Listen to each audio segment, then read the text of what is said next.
ఇక తెలంగాణలో రానున్న 3 రోజులు పగటి ఉష్ణోగ్రతలు 2 నుంచి 3 డిగ్రీల మేరకు పెరిగే అవకాశం ఉందని హైదరాబాద్ వాతావరణ కేంద్రం వెల్లడించింది. మంగళవారం ఆదిలాబాద్ జిల్లా ఆర్లీలో 44.8, ఆసిఫాబాద్ జిల్లా జంబుగాలో 44.3, నిర్మల్ జిల్లా కుబీర్లో 43.6 అలాగే గరిష్ట ఉష్ణోగ్రతలు నమోదైనట్టుగా చెప్పింది. ఇక అలాగే ఎండ తీవ్రత దృష్ట్యా రానున్న 2 రోజులకు అన్ని జిల్లాలకు ఆరెంజ్ అలర్ట్ జారీ చేసింది. ఇక నైరుతి రుతుపవనాలు కూడా మరో 4 రోజుల్లో కేరళలో ప్రవేశించేందుకు పరిస్థితులు అనుకూలంగా ఉన్నాయని పేర్కొంది. తెలంగాణలో రానున్న 3 రోజులు పగటి ఉష్ణోగ్రతలు 2 నుంచి 3 డిగ్రీల మేరకు పెరిగే అవకాశం ఉందని హైదరాబాద్ వాతావరణ కేంద్రం వెల్లడించింది.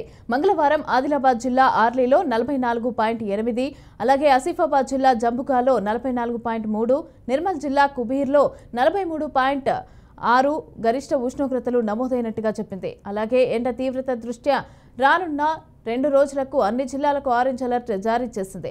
ఇక నైరుతి రుతుపవనాలు కూడా మరో 4 రోజుల్లో కేరళలో ప్రవేశించేందుకు పరిస్థితులు అనుకూలంగా ఉన్నాయని పేర్కొంది.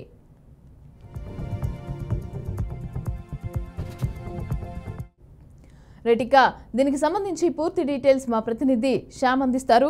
శ్యామ్, చెప్పండి, తెలంగాణలో టెంపరేచర్స్ అన్ని కూడా మళ్ళీ పెరుగుతాయి అనేసి చెప్పి ఐఎండీ అయితే వెల్లడిస్తోంది. అయితే ఎలాంటి అలర్ట్ జారీ చేశారు, ఏంటి డీటెయిల్స్? మమతా, తెలంగాణలో రానున్న 3 రోజులు పగటి ఉష్ణోగ్రతలు 2 నుంచి 3 డిగ్రీలు పెరిగే అవకాశం ఉందని వాతావరణ శాఖ వెల్లడించింది. నిన్న ఆదిలాబాద్ జిల్లా అర్జీలో 44.8, ఆసిఫాబాద్ జిల్లా జంబుగలో 44.3, నిర్మల్ కుబీర్లో 43.6 గరిష్ట ఉష్ణోగ్రతలు నమోదైనట్లు వాతావరణ శాఖ వెల్లడించింది. అలాగే ఎండ తీవ్రత దృష్ట్యా రానున్న 2 రోజులకు అన్ని జిల్లాలకు ఆరెంజ్ అలర్ట్ జారీ చేసింది. ఇక నైరుతి రుతుపవనాలు కూడా మరో 4 రోజుల్లో కేరళలో ప్రవేశించేందుకు పరిస్థితులు అనుకూలంగా ఉన్నాయని పేర్కొంది. దీనివల్ల తెలంగాణ రాష్ట్రంలో అదేవిధంగా ఉమ్మడి ఆదిలాబాద్ జిల్లా వ్యాప్తంగా పగటి ఉష్ణోగ్రతలు 2 నుంచి 3 డిగ్రీలు పెరిగే అవకాశం ఉందని వాతావరణ శాఖ వెల్లడించింది. దీనివల్ల ప్రజలు అలర్ట్ గా ఉండాలని చెప్పేసి వాతావరణ శాఖ వెల్లడించింది. మమతా, రైట్, ఎలాంటి జాగ్రత్తలు తీసుకోవాలని చెప్పింది? అంటే ఎండకు వెళ్ళేటప్పుడు కానీ అలాగే ఆరోగ్య దృష్ట్యా కానీ ఇలాంటి వాటికి సంబంధించి ఎలాంటి జాగ్రత్తలు చెప్పింది? మమత, ఎండకు వెళ్ళేటప్పుడు తప్పకుండా గొడుగు లేదా ఒక కాటన్ వస్త్రాన్ని ఆ ముఖానికి చుట్టుకొని బయటికి వెళ్ళాలి. అదేవిధంగా తమతో పాటు ఒక వాటర్ బాటిల్ ని కూడా తీసుకొని వెళ్ళాలి. అదేవిధంగా ఓఆర్ఎస్ ప్యాకెట్లను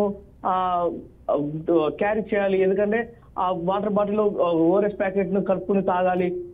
అదేవిధంగా కొబ్బరి నీళ్ళను కూడా తాగాలి తప్ప బయట కూల్ డ్రింక్స్ కూడా తాగొద్దని చెప్పేసి ఆ నిపుణులు చెప్తున్నారు.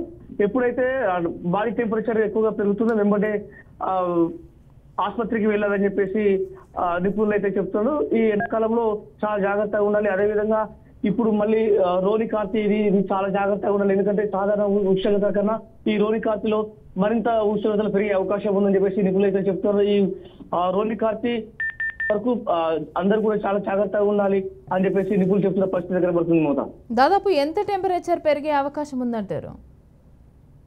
దాదాపు సాధారణ ఉష్ణోగ్రతల కన్నా 2-3 డిగ్రీలు ఉష్ణోగ్రతలు పెరిగే అవకాశం ఉందని చెప్పేసి వాతావరణ శాఖ అధికారులు అయితే చెప్తున్నారు.